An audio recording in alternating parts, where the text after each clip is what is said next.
Sir, sino po sila, sir? Kirby Ordas po. Okay, Boss Kirby, anong auto tundalin natin?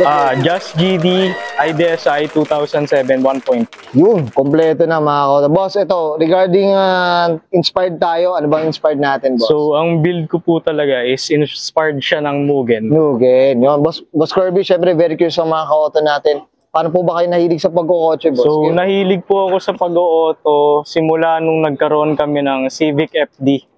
Then, ayun na po yung doon na ako natuto mag-drive hanggang sa dinrive ko yun for 5 years. Then, binenta siya kasi may kailangan bilhin sa airpot. So, after noon, nagpursige ako para makaipon. Then, ito na si Jan. Uy, maganda nga ng boss, ha? Grind kung grind tayo dyan, boss, ha? Up tayo dyan, boss. Saludo si Auto Culture, Boss Kirby. Boss Kirby, syempre sa Auto Culture, okay lang po ba? Check natin, loob, labas, makina. Okay lang po, okay lang po. So, tara, check na natin. Tough long battery. Tough and long lasting.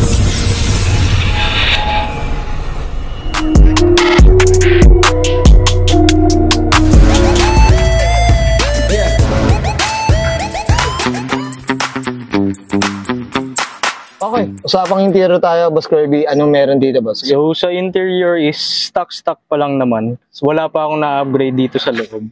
Mga abubot lang, ayan. Ambient light, tapos naka-OBD gauge. Okay. Then yung Japan na card holder dito sa gilid. Tapos yan, puro sticker lang muna. Wow. May pirma nga pala ako ni No Good Racing nung umuwi siya nung last month. Ito. Ay, grabe. Ikigami sa kanin No Good. Boss, ito, I'm sure hindi na to. May presyo na to. Ako, ha? Itong compartment na to, boss, ha?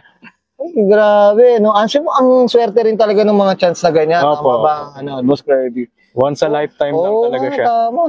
Sana all. Boss Kirby, okay na tayo dito sa loob. Okay. Check natin labas. Okay lang ba? Okay lang po. So, tara. Sa pang exterior tayo, Boss Kirby. So, sa labas dito, naman po, itong chin po is custom made na plastic. Nakuha po siya galing sa EG. Original po siya na plastic. Then, kinostom retrofitted po siya para dyan. Para kakaiba po siya. No? From EG po siya talaga.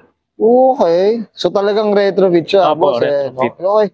Ito, boss, regarding sa kulay natin, Boss Kirby, anong kwento natin dito?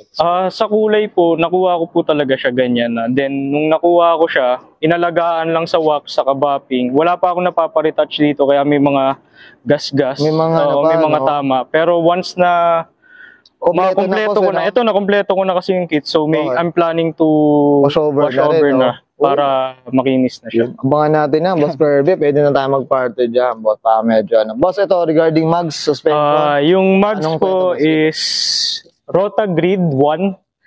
Tapos naka-Cylon po siya na Arrow 1 Sports. Okay. Then yung suspension po is yung shocks po modified plus lowering springs po siya. Okay. Hindi ba siya, boss? Ano ba? Sobrang mas mababa siya.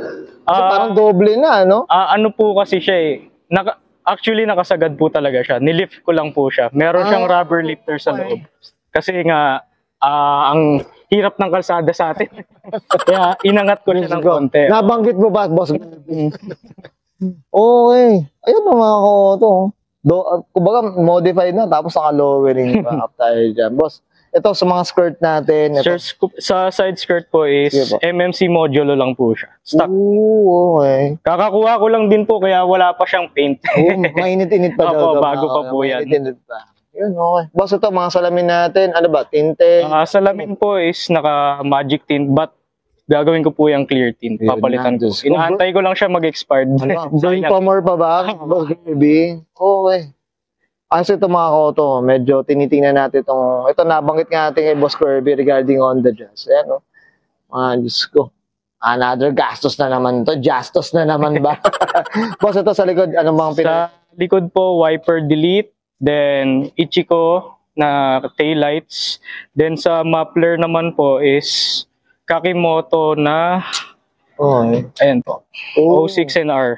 Yes, Japan din po. Ito yung pang GD talaga na Mugen. Itong China to. Ito plastic rin to, boss? Yes, plastic. Tapos rin. MMC na tong rear bumper. Kasi hindi mo siya pwede salpak sa pre-MMC na bumper. Hindi siya fit. May kailangan Okay. patabasin. So, isang buo na yung pinalitan. Isang buo, Mm. no? Pero boss, wala ka ng bolt-on naman siya. Opo, bolt-on naman po Bolt-on siya. naman Wala siya, yung naman po bumper, siyang no? gagawin na iba. Okay. Yun, may nalaman tayo dyan, Diyos ko. Ito boss, spoiler natin, napalitan. Stock lang po siya. Stock na to. But planning to buy, ano po, siguro B-hatch, yung B. para mas malaki siya. Okay. Medyo mahal kasi Para siya. medyo ano siya, no? Oo. Medyo lumapat. ng konti. Lumapad yung likod. Lumapad. Yun, Wes. Boss Curbs, okay na tayo dito sa labas. Check natin makina. Okay po. Okay, usapang makina tayo. Boss Curb, ano meron dito, boss? Sige. So, sa makina po, stock pa lang sa ngayon. Oo nga. Sa ngayon, stock pa lang sa ngayon. Ang pinaka na-upgrade ko lang talaga dito is yung buong pipings niya, naka-modified na kay Jormar exhaust. Okay. Ang kulang na lang niya is headers and intake. Then, nakapag-upgrade ako ng L15 VTEC na throttle body. Yun pa lang sa ngayon. Ito, Diyos ko, I'm sure na medyo magbubusog pa to si Boss Kirby. Ito, boss, ano siya? 1 point, ano siya? 1 point. It's 1.3 IDSI po. Ito po yung pinagkaiba niya sa ibang mga jazz. Ito, may spark plug siya sa harap. Na apat, meron din siya sa likod. So, 8 spark plugs, 8 ignition coils, harap-likod.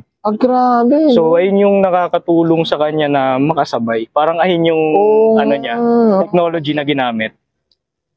Na ito sa Jazz na, itong variant lang, itong gen na to, no? Paano ba? Kaparehas niya po yung CT Aria. Same engine. Merong IDSI din sila. May ganun din. Yun, no?